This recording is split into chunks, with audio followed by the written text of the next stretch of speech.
Okay, Carson, I have a skill testing question for you. Oh, I love these. Do you want the human race to continue? I'm going to need a moment to think about that. Yes, but. Yes, but is, yeah. Man, Peter Thiel, everyone. Yeah, we're not going to get too deep into it, but that's what was on my mind today as we were thinking about this, as you know. Yeah. Anyone who hasn't watched that interview with, is it Ross Douthat? Is that who interviewed him? New York Times. It's something. If you haven't heard of Peter Thiel yet, he's kind of one of the PayPal mafia. Who was it? Him, Elon Musk. There's another guy, Max Levchin, who's not as well known. Who are the other people in this? Reid Hoffman of LinkedIn. Right. Yeah. Man. Several of these guys went on to build very successful tech companies or become very successful investors. Yeah.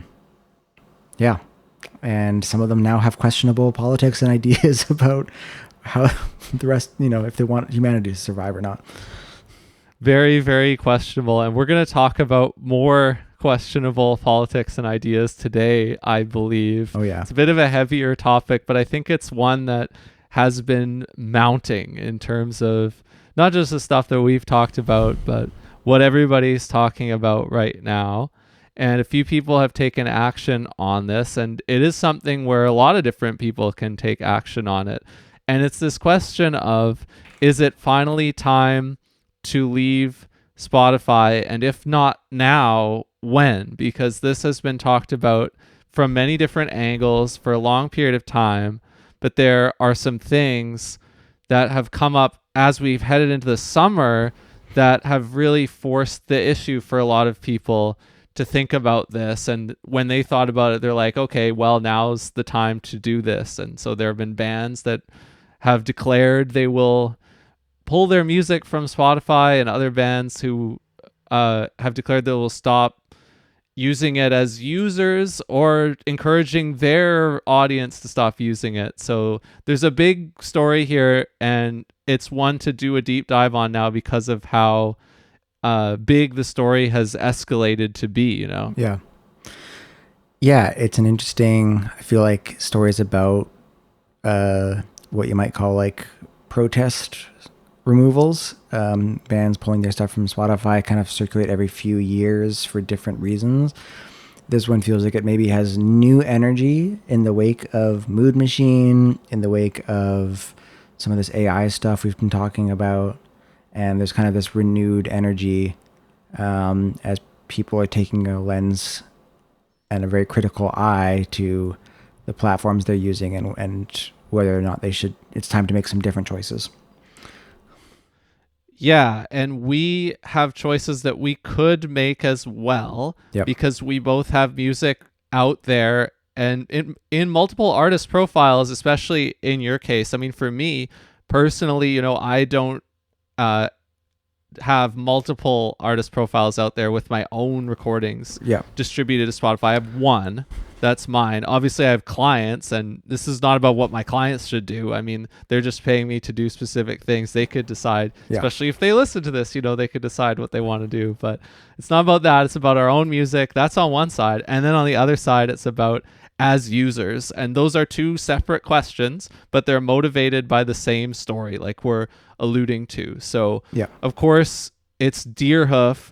And I like Deerhoof. I have not listened to a ton of their catalog. I've followed kind of their antics, for lack of a better word. Obviously, they're guests on one of our pod contemporaries, Critical Listening, Greg Saunier. Greg Saunier also did this album that I covered in my show where I play the music of the jazz composer, late trumpeter Ron Miles. He played with him. Yeah. So that was kind of a fun crossover episode in my musical life. But, Deerhoof have declared they will pull their catalog from Spotify, and I suppose we could check live if that has indeed happened or not, but they put out a statement about why they're doing this, and it's no surprise because this is an extension of what they've been talking about a lot already for what now amounts to a number of years in this music, labor, politics, UMA space.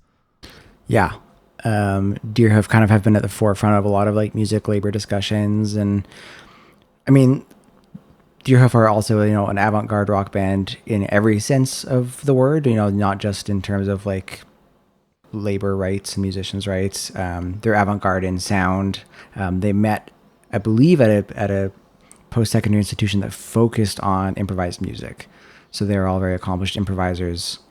And then this band began in the mid-90s as a rock band, and it features plenty of very outside free improvising music. So they've always been vocal about politics and about rights, and I think they've a couple times, come head to head with Spotify, the music economy, and had some interesting releases. I don't know if do you see the Craigslist release? This is a tangent, but you saw the Craigslist. Go on this tangent. Release. Yes, I saw this. This is one of the recent things that I've been thinking of in terms of this band. That and the recent episode of Critical Listening and the Ron Miles thing. Those are all my Deerhoof touch points. Yeah. Deerhoof, this will also extend to what we're going to talk about as far as the Spotify thing. I think Deerhoof is in this really nice position of being a very indie band, as far as, they're quite DIY in ethos, and they're quite unusual in their sound, or, unconventional in their sound. They are not like a Mac DeMarco indie rock band.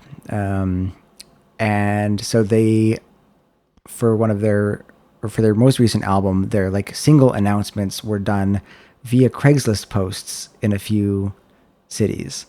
I found one of the Craigslist posts. It was like posted on Reddit somewhere, and I cannot remember what the actual post said, but it would give you a URL, and that was like on one of their own kind of self-hosted websites, and you could just play the single there, rather than do like a Spotify campaign or meta ads or something like that. A very sort of guerrilla marketing for their singles, because they have this rabid fan base, right? Someone clearly was browsing Craigslist in Brooklyn, which is the one I saw, and was like, hang on a sec, this is like a Deerhoof song, and shared it around. And so that works when you're a band that has that much clout as an indie band. Yeah, because people are going to talk about it then, and like we are right now, they're going to tell each other about it, and that's what you are using when you're doing that instead of the other kind of marketing channels and tactics that you're aware of. You're just letting people talk about your thing because you did something funny or cool, and it works. No, we're not going to explain, if you're Gen Alpha and you're listening to this right now, what Craigslist is. You can look it up for yourself. Yeah. And it's also funny that you brought up Mac DeMarco, because Mac DeMarco's name is going to appear in my recommendation today. So there's a plug to stick around till the end. So we're firing on the fall cylinders here. We're getting some of the enjoyable parts of the story out of the way before we get into the harder stuff. But I want to touch on one thing first before I look at Deerhoof's statement. And you're aware of this because you've been around the tech space. Okay, yeah. If I'm a VC, an investor, or I have a VC firm or something, and there's a story out that I have led $1 billion investment in a company. Okay. Right. Yeah. If you're thinking just of me, based on hearing that sentence, that headline, how much money do you know that I have invested in this company? You don't know. If you've led a funding round, we don't know how much. It is less than $1 billion, but I have not invested $1 billion in this company. If it said that I've led a round in this company, that means I'm the biggest investor, or one of, and that I have rallied other investors who want in to come with me. Yeah, you're the biggest in the round, so you're the leader, and yes, that could involve, could involve you rallying, but it doesn't necessarily mean that you've rallied them as well. There can just be like an angel investor, and then the company has gotten other investors. I believe, I don't know if to say you were leading the round would imply that you've gathered the rest of the investors, but I think the company itself could also have fundraised outside of you, and you would still be the lead investor in that round of funding. Yeah, but the point being, in the numbers side, I have invested some amount less than $1 billion. And usually undisclosed. I don't know if it's like, if they will ever be public, but yeah. So the reason why I bring this up is because I am I am grasping at my head and trying to rip off my Daniel Ek apologist hat. And this is its last gasp where, in Deerhoof's statement and in many of these areas, we are hearing about Ek investing $700 million into an AI defense startup, which is not true. He and his firm that is partly funded by his own wealth led a funding round in the amount of $700 million for a company. So that's the only reason why I went there. We don't actually know how much money he has invested in this company over multiple such rounds, but it is commonly being bandied about that he has invested $700 million in this company. That is not the case. Yes, that it's not right. He is, and we'll get into this, he is the chairman of that company.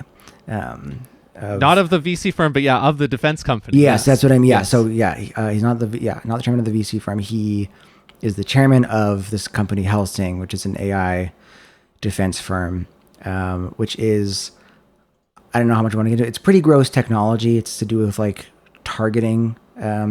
They say it's like for protecting democracy. Obviously, it doesn't take too many mental leaps to figure out like how technology that could be used for ill or be, used to target people that maybe not everyone would agree ought to be targeted by, state militaries. I know that, the state governments of the countries that many of us live in, would make different decisions than us personally about who to target. And so that's the ethical harm here that X being accused of is sitting as the chairman of this board for this company. Chairman of the board of Helsing or chairman of Helsing? I assume board chairman. That should mean the same thing. But I guess the point being, you can imagine this company as like a Palantir sort of company in Europe that is a smaller company or earlier in its life cycle. And speaking of Peter Daniel Thiel, Ek personally has invested in. Yeah. So all that to say, if you look at Deerhoof's statement, they open by saying, we're taking Deerhoof off Spotify. Daniel Ek uses $700 million of his Spotify fortune to become chairman of an AI battle tech company was not a headline we enjoyed reading this week. This is what Deerhoof is saying.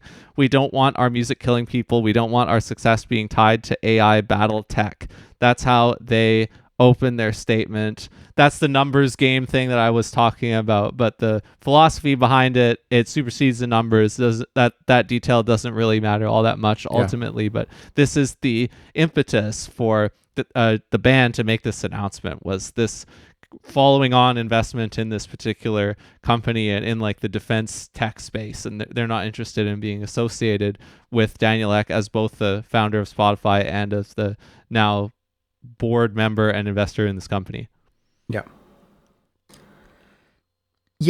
And it is,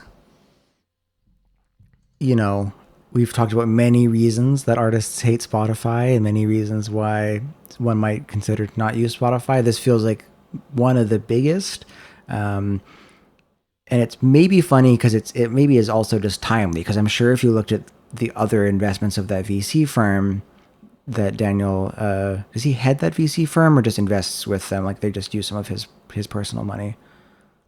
It's probably led by his fortune, because he's got a lot of money. His fund, like I'm sure if you looked at the other investments in that fund, there would be other reasons to say like, oh, actually, I don't want to be involved in that either, right? This might not have been the first one. This might have not been the first defense startup. I'm sure if there were like a whole catalog of others, that would have already been a news item. But I'm sure if you're someone on the progressive music labor side of things, willing to take a stand for this, there would be other companies you'd find pretty reprehensible in that investment list. And this is maybe just the most glaring, where you would say like, defense tech is where I'm going to draw the line. And they make a point in their statement where they are willing to draw various lines. And I think they say that in an interesting way. This is also from their statement, where they talk about how it's not like they talk about how it's not a huge financial hit for them because Spotify doesn't pay anything. Sure. And, we're kind of aware of that angle when these people talk about this stuff, but this is a slightly different part of that, where they say Deerhoof is a small mom and pop operation and know when enough is enough. We aren't capitalists and we don't wish to take over the world, especially if the price of, quote, discoverability, unquote, is letting oligarchs fill the globe with computerized weaponry. We're going to pass on the supposed benefits. And that's kind of like a statement of, why can we make this decision? Well, it's because we don't really have something to prove. And certainly, Deerhoof is not Taylor Swift pulling from Spotify, as she did before, funnily enough, almost maybe a decade or so ago for different reasons. But, this is not a world beating artist who is doing this. Mm-hmm. It's an independent artist who isn't playing the game in the same way as everyone else. And so they are making a point of that, saying, okay, it's easy for us to say. But I think the other side of that is it's not easy for so many others to say, Yeah, that was kind of implied in their statement where they say, like, the calculus is simple on their part. And I think when I saw this statement from them, I thought they were kind of like the perfect band to do this. Certainly to be like maybe the loudest, if not the literal first, the first of this wave and the loudest of this wave to make this splash and say, hey, this is what we're doing and this is why. And it's because of that kind of, they've got that grassroots audience. It's because they have that large amount of indie cred. And so they are big enough that this makes some splash, right? There's a Pitchfork article about it. There's other articles, that I think you've found as well. I think Stereo Gum had something. And so, it's newsworthy. They're big enough for this to be newsworthy. It's, probably not a hit to Spotify, but it is them being on there. They're a big enough band that they should be considering the ethics of them being on there, right? Like, it's sort of like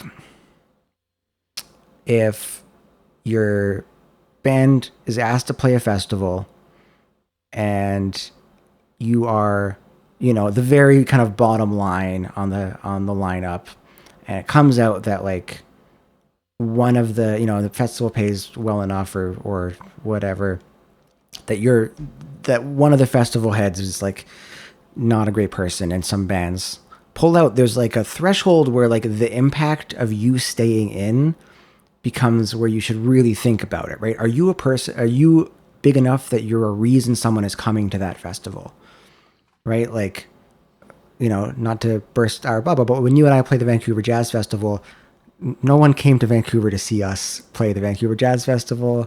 I don't think. And so if there was like an ethical reason to not play the Vancouver Jazz Festival, our calculus would be maybe a little bit different than someone 2/3 of the way up the billing. Maybe this is like a really bad analogy, and like maybe this calculus shouldn't matter at all. I guess that's what we're going to talk about. Like how small or big you are shouldn't matter. But I think they are at the size where it makes sense to me that they were thinking about this and made the decision they did. Okay, so let's turn the lens to ourselves then. Are we, or other people like us, are we big enough that we matter in this sense? We're thinking about this from the side of being artists. We can talk about as users later. Yeah. But as artists, are we big enough to matter in this way, or does it not matter as much? I think with the framing that I just laid out, like, is my music a reason that someone's on Spotify? I certainly not. I don't know if that should be the yardstick. I personally haven't reached a conclusion about what I'm going to do about my music. I think at the moment where I stand is like the effort it will take to like take it off is maybe just like not even worth, like, I am so past Spotify that like taking effort to like do that is maybe not the best use of anyone's time. But I'm certainly disinclined from ever putting stuff on Spotify going forward.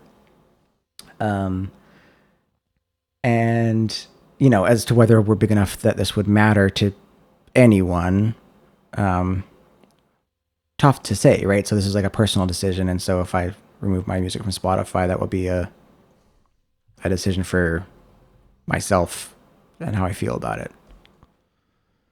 Yeah. I mean, this is not the first time that you could have reckoned with who your not just partners, but it's not as intimate as that, but like who your overlords are or which platform you're on. You could make all kinds of arguments, like even in the past eras of the industry, like about which stores you were in and which conglomerates controlled those stores or something. Like it's a never ending fight if you do end up taking it up, and you can always trace back something systematically to some entity that you really don't want to associate yourself with. And there's a lot of that in so much of society, right? Like it's a tough area. Yeah, we think about it every so often, but if you think about it too much, you will go crazy because you can think about it to an endless degree, right? And there's kind of an element to that in here when I think about this. And like if you're as small as us, is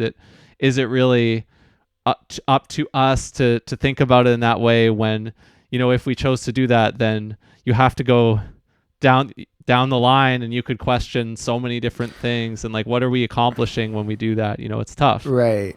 I think, what maybe an overly cynical, one of my overly cynical responses when I first heard this is, again, I think Deerhoof is doing a very good thing here. I think, and anyone else who decides they're going to take their music off, good on you. I probably be doing a similar thing eventually. But my first cynical reaction was, man, if that's reprehensible, boy, do I have bad news about every music industry executive who has ever lived, right? Like the music industry is rife with unsavory characters. And so like, if you've ever like courted being signed by a label, man, you should look up some of the former label heads or current label heads and their track record and how other artists have been treated and, contracts. Like it's a scummy industry and it always has been. And so really, if you want to apply this ethical lens to like the platforms you're choosing to, to engage with, really the only way to do it is to go like true DIY. Right? Like self-host your stuff, rip it off everything. Like who even knows if Bandcamp, like you can look into the, who's the new owner? Not Epic Games. Song Trader. Yeah. People complain about Bandcamp and how they union busted and all this other stuff too. So yeah, that's a great example of it going down the line to Bandcamp, which is so much more economically tilted towards your interests than other places, but you can still feel this way about. Yeah, and you should think with a critical eye about that. I think, and in Deerhoof's kind of implicit announcement about this, where they say like it's easy for them to make this decision because it doesn't represent much. They don't need the discovery, or they don't, doesn't mean much to them because they have all this indie cred, as demonstrated by the fact that they can do their singles on Craigslist and people will still find them and share them and like get excited there.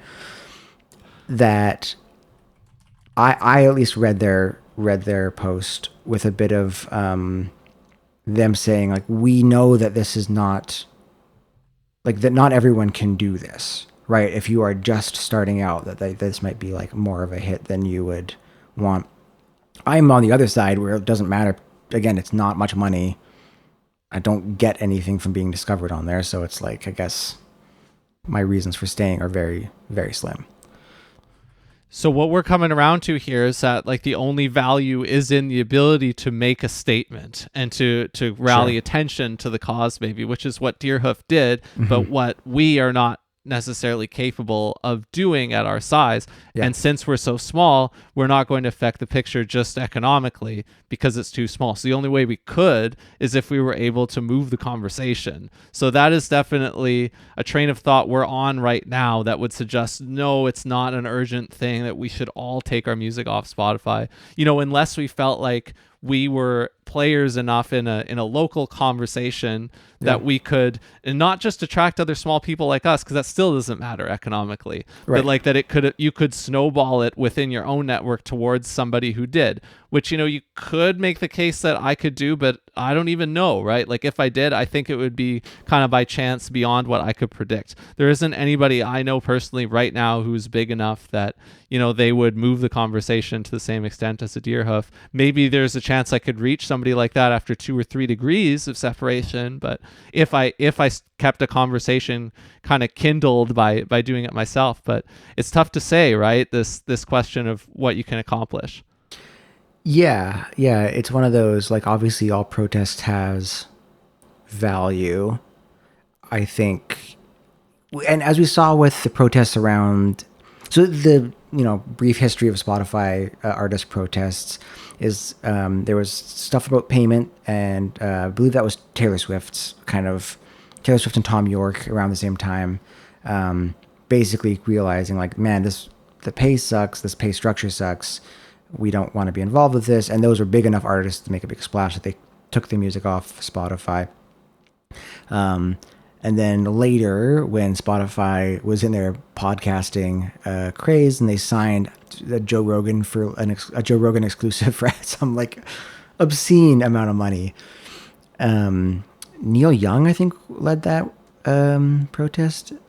Neil Young took his music off. Yeah, I believe he ended up putting it back, and I think Joni Mitchell might have done the same kind of thing. But I remember talking about that at the time. This was like early 2022 or something like that. Yeah, I think it was like summer of 22 when he moved the conversation, though. Yeah, certainly, and people,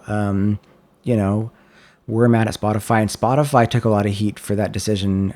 And I think Neil proved right. Neil was before the COVID misinformation stuff. Or it was kind of right around that. Like, he was sort of just like, this guy's a bit reckless, because Joe, I think, got even worse, because when it came to renew that was when they didn't sign an exclusive. I believe it was a deal.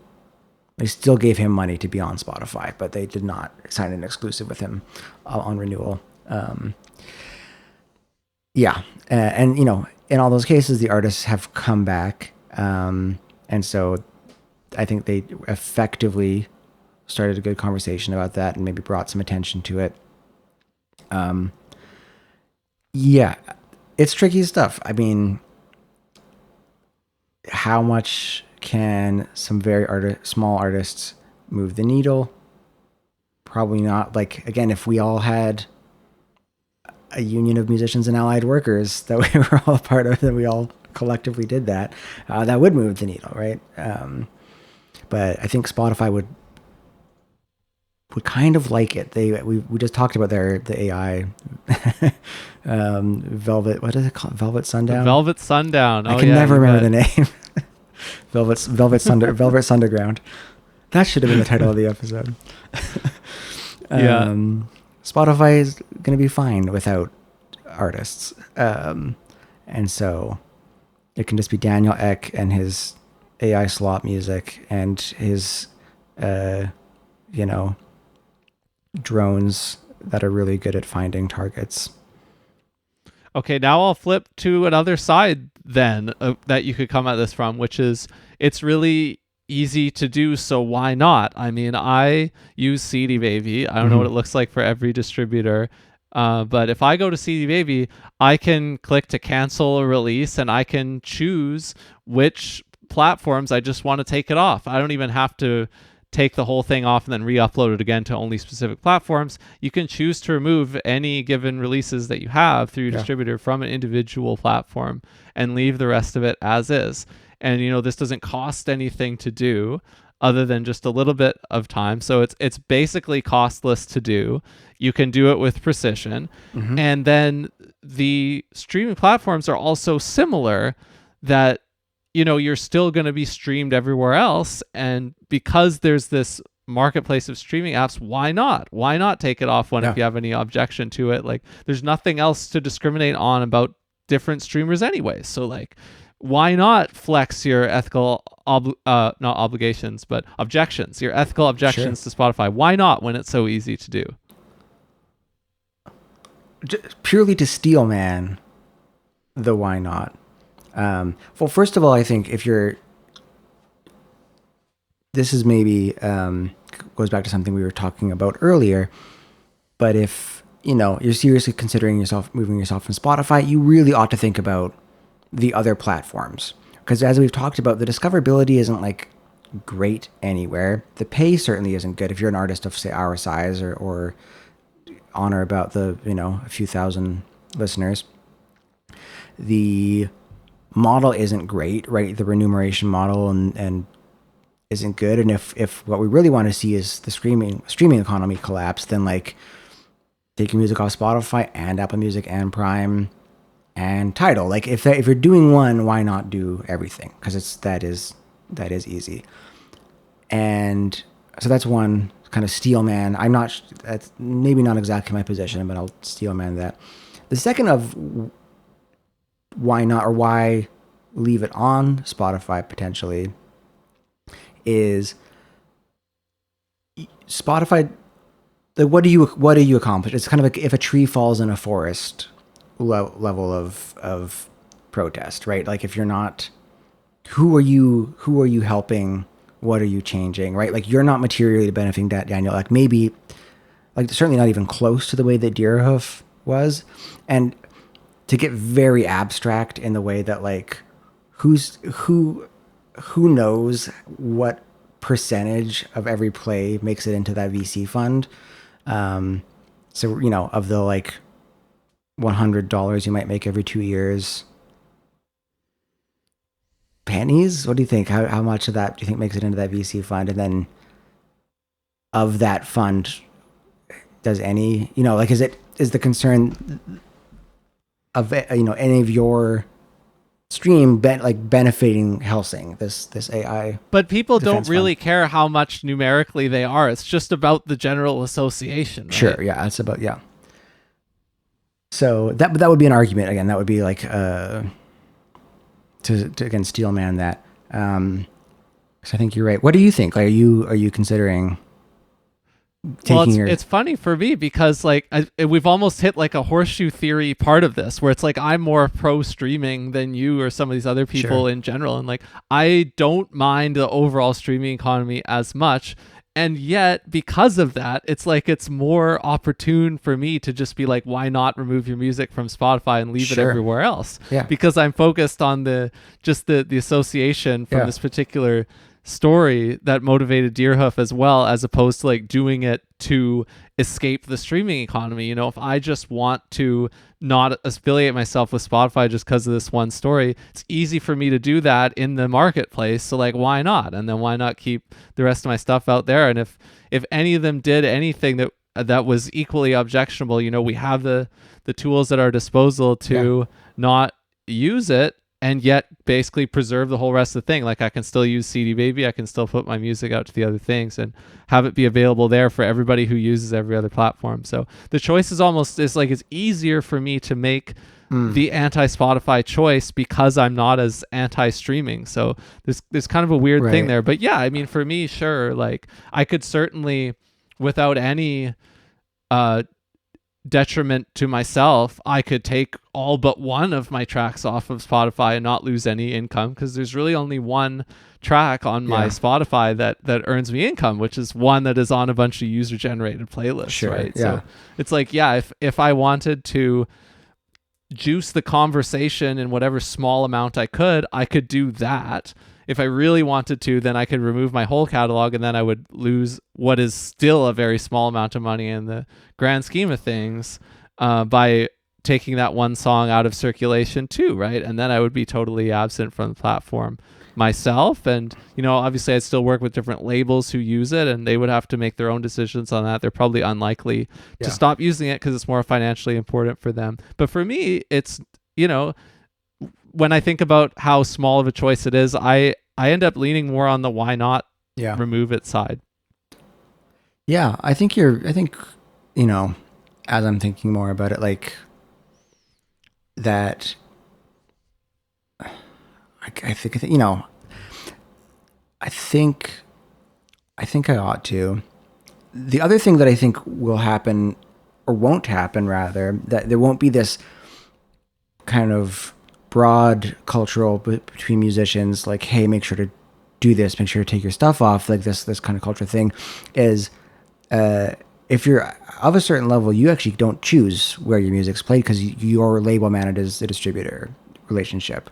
And so, like, as you were just talking about that, so like the biggest Tour de France song is not released through our DistroKid.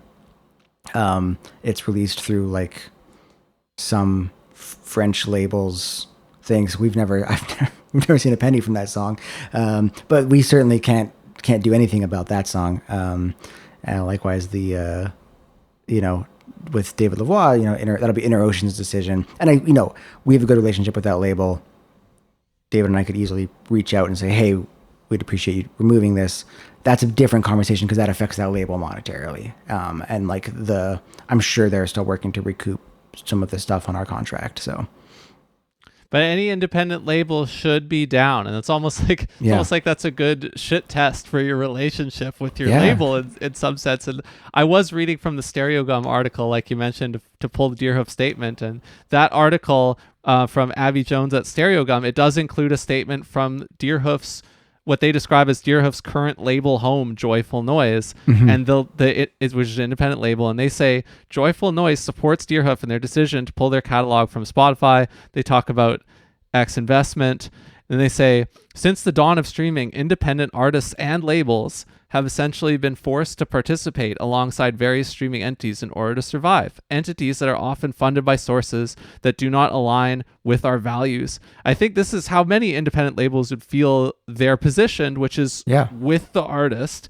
And so they would be happy to honor any artist requests. And I mean, I can think of like all the labels I currently work for. If any of the artists came and was like, I want this album or I want my music off of Spotify, I think they would all say yes. I don't see why they would object, especially if it's an individual artist. I think as an independent label, we're not talking about majors or anything here, but you want to feel that you're positioned with the artist on most questions that are like this. Totally. Yeah, I think that's right. And they kind of act as the artists' representatives to the distributors, to the streamers. So I guess it's a conversation to have. Yeah. Now, here's the funny thing I also saw, which is I found when I was going back to pull the links to this Stereo Gum article and anything else I could find, I found an article in Exclaim that wasn't published yet when I first pulled the link, but by Sydney Brazil and Exclaim on July 4th. There's an article titled Deer Rouge to remove their catalog from Spotify. And this very short piece on Exclaim, it links to a post on X from Deer Rouge, which is not on their Instagram as well. This is a post on X, but this article in Exclaim reads, the first paragraph says, Deer Rouge have followed in the footsteps of Deerhoof by implying that their music is being removed from Spotify. And what the post says is, this is what the Deer Rouge account said on X. Welp, ... we officially just switched everything over to Apple Music. Okay, that's what they tweeted. Yeah. Now, if you go to Spotify, Deer Rouge's music is all still there. Okay. So what this article did is they accidentally crossed over which side of this two-sided conversation we're talking about. I don't think that tweet was about Deer Rouge removing their catalog from Spotify as artists.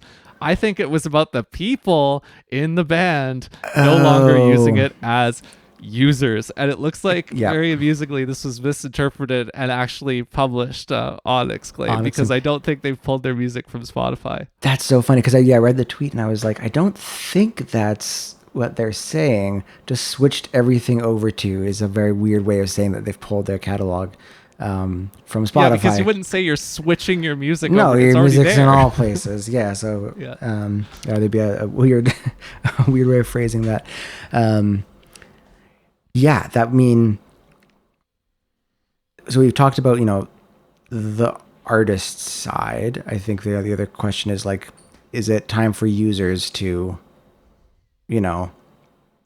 consider switching off of Spotify to a different streaming service if they want to use streaming? And I think if you, all the reasons we've talked about, I've been advocating like, hey, time to think about a different one. This is like another great reason. Like Daniel X, always been a person that I think you should like not want to associate with. This, what better reason than now to like. Again, I don't think the other streaming services are great. Find ways to support artists in your life. But man, certainly if you're still paying them monthly, just the other ones work fine. I don't think this is a hard question at all. Not No. like the artist side question. I think this is an extremely easy question. And it's because there is such a marketplace of like basically identical competitors here, where like you could use any streaming app. They're all basically the same. You know, if you have an ethical objection to one of them, it behooves you to stop using it ASAP and go use a different one, because your experience will be pretty much the same. So I think it's an easy question, you know, because they're all so similar, and because as a user, it's so easy to make that move. And you know, the difficulty that people would say is like the kind of switching costs, right? Like you know, I already have all my playlists. I believe there are a bunch of apps and tools now that can ameliorate that, but yes, there are switching costs. There's switching costs when you switch from like any app to another. But certainly if in this side of the equation as a user, if you have this ethical obligation, this is an easy decision. Like stop using it, go use a different one, because there are so many, and you can do that anytime. So I don't think this is one that even needs to be discussed as much. I would implore anybody who's concerned to stop using it. And what I'll say kind of generally is, you know, what metric Spotify does not give one crap about is the number of artists on the platform. I can guarantee they don't look at that, because there's no shortage of artists on the platform. There's, you know, tens of thousands of songs uploaded. I think it's hundreds of thousands a day, by many of which being new artists. Spotify has no shortage of artists. They do care about their active subscribers. I guarantee you there's someone looking at a chart and making sure that number never goes down. It's the bane of my existence. It's churn. Yeah, exactly. Yeah. And so, yes, you can, if you're a Spotify subscriber, you are in control of that metric way more than an artist can make a dent to Spotify by pulling their stuff. This is not for me to say as a cop-out as an artist, but I do think if you're listening going like, well, this little old me, I'm just a subscriber. Spotify cares way more about you than they do about an artist who, than Deerhoof even. That's so true. And your choice as a user to use a different app still has potential to drive a local conversation among your people in the same way that an artist would if they pulled their catalog, because you are going to end up mentioning, or it's going to come up with a couple of your friends or whatever, that you stopped using it. And, you know, that gives you an opportunity to tell somebody about the situation, just like an artist would have the opportunity to tell somebody. So you can potentially snowball your way into change from being a user too. 100%. So yeah, that would be an encouragement of mine. If you have been on the fence, maybe if you're been listening to this podcast or talking to friends, hearing me rant about this for the last couple of years, this is a great time to stop using it. Yeah, and I am not currently a Spotify subscriber because I use different streamer. You're in the same boat? Same boat, yeah. Yeah, I'm on Apple Music mostly, and then I do still pay for YouTube. Yeah, the switching costs would also include like people perceive like the abilities of the algorithms to read them and their taste as being different. But I mean, if there is any difference, you got to think that's going to be converging the further we go into the technological story here, where everybody's algorithms are getting better all the time, every day. As a more recent switcher, I can attest Spotify's not that good. The things you think you like about it are not that good. It may have been ahead, you know, in past years, there may have been a significant difference, but probably not right now. Even, this is getting back to, this is maybe for the Filter World episode. A good recommendation algorithm is not a good thing for a streaming platform. Really. Like, in total, a janky one like YouTube's is a much better experience. You're going to hear much more interesting music. You're not going to have this flattening effect of just getting this stuff. I think Spotify's recommendation algorithm is maybe on some measures, quote unquote, the strongest, does not result in a better relationship with your music and does not result in a better listening experience. That's right. Yeah. I mean, there is also just that a lot of people feel it's less desirable to have any sort of that thing. And again, if that's what you're looking for, there are places you go to for that too. You know, like you can spend your time on Bandcamp. You can, there's still more traditional media like online radio or actual radio, or there's also, streamers, and the music YouTube space, broadly speaking, which is like an indirect, like YouTube is serving you up videos, but when you find individual creators, you can follow them. There's all kinds of different ways. You're right. Yeah, we should just bite the bullet. We should finally do we should give Kyle Chaika his due and do a full episode on Filter World, because that's what we're talking about here is what he wrote about in that book, right? But totally. Yeah, whether or not you want the algorithmic experience or not, like the switching costs of going to different streaming service as a user are getting lower all the time, and it is a move that I think we both agree that you should make right now if you're concerned about the story. Yeah, 100%. Great. Glad to have that all ironed out. Really simple topic to to get through. Do you have a recommendation for the folks this week? Yeah, I do. I have a video. This is a video that ironically I found algorithmically, but I think it is definitely up our alley, because this video is called Without a Stage, LA's Independent Jazz Scene. It's directed by a guy named Michael DiPietro. The YouTube channel is called The Terrarium. Sweet. And this is like a lo-fi documentary, maybe 30 or 40 minutes long, and Mac DeMarco is one of the people who appears in it. Daryl Johns, the bass player, so the younger than us, but is like a bass player who kind of crossed over into indie pop as well, but trained as a jazz bass player. He's in it too. They talk about Lewis Cole a bunch. Nice. They talk about this other saxophonist I like, Nicole McCabe. This is a very specific slice of the LA scene. It's the heavies. Nicole McCabe is great. Yeah. It's not even full on Jeff Parker area, but it's like a adjacent scene to there. And this is a YouTube indie lo-fi documentary dive into like 6 or 7 artists and just kind of hanging with them. And even one guy who has like an Infidels style promotion house. Nice. And like indie label. So I enjoyed watching it. It's the kind of thing that you and I would root for. So you're gonna dig it. Yeah. Okay, that's awesome. My recommendation this week is I've been watching Andor season 2, and do you ever watch the first Andor season? Have you watched any of the Star Wars? I haven't. I can't remember if Vez has watched that or not, but I know I haven't. I'm not a big Star Wars guy, which might surprise my friends who know me as the nerdiest guy, but Andor season 1 I thought was awesome because it's a very un-Star Warsy Star Wars story, and Andor season 2 is also great, enjoyable, feels scarily present for the current moment, and I listened to an interview with one of the writers of the kind of last few episodes, and like they were writing this season like during COVID, like kind of before the first season aired. And so he was saying how like some of the there's stuff that happens in the second season of Andor that is currently happening on the streets of Los Angeles and other cities around the States. And he's like, yeah, that is coincidental. I mean, he's like, authoritarians just have a pretty classic playbook that I guess we could see might happen, but like that was not the point they were making when they were making the show. But it's it's pretty powerful stuff. Gotcha. Yeah, I mean that seems quite similar to the politics behind the prequel trilogy to 20 years ago in a certain way. Yeah, yep. I'm just happy personally that you didn't choose the Poppy prebiotic sodas as your recommendation. Oh man, they are good. I still have a few. I have to deliver one to our friend Maddie. And I still have none, and I'm not gonna have one. So we're gonna stay safe out here. Stay safe with the prebiotics.